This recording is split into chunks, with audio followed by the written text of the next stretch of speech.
యెహోవా నా పక్షమున కార్యము సఫలము చేయను. యెహోవా నీ కృప నిరంతరం ఉండను. కీర్తన 138 అధ్యాయము 8వ వచనం. ఆశ దేవుని మీదనే ఆధారపడను. ఈ అరణ్యము వంటి జీవితము కన్నీటితోనూ చింతతోనూ నిండి ఉండగా మీరు దేవుని మీదనే ఆధారపడండి. మీరు అత్యాశక్తితో ప్రార్థించిన తరువాత ఆయన నా ప్రార్థన ఆలకించెను అనే నమ్మకము మీలో కలుగును. పదే పదే ఒక విషయం కొరకు ప్రార్థించకూడదు. ప్రార్థించిన అనంతరము మీరు విశ్వాసముతో కృతజ్ఞతాస్తుతులు చెల్లించడం ప్రారంభించుడు. ఆనాడు అపోస్తులైన పౌలు నేను నమ్మిన వారిని ఎరుగుదును అని సవాలుకరంగా మాట్లాడాను. కీర్తనాకారుడు గూర్చి ప్రస్తావనకు వస్తే, కొండల తట్టు నా కన్నులెత్తుచున్నాను, నాకు సహాయం ఎక్కడి నుంచి వచ్చును. భూమి ఆకాశములను సృజించిన యెహోవా వలననే నాకు సహాయము కలుగును. ఇందులో మొదటి భాగము ప్రశ్నగాను, రెండవ భాగము జవాబుగా కనబడుచున్నది. మీరు దేవుని వారసులు.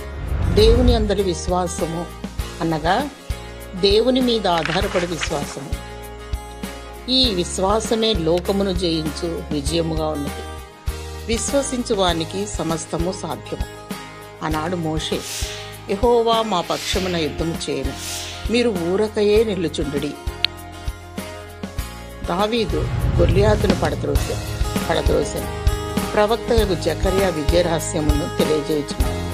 బలము చేతనైనను శక్తి చేతనైనను నా ఆత్మ ద్వారా జరుగును. ప్రియులారా, ఎటువంటి పరిస్థితుల్లోనైనను మీరు దేవుని మీద ఆధారపడటం నేర్చుకోనండి.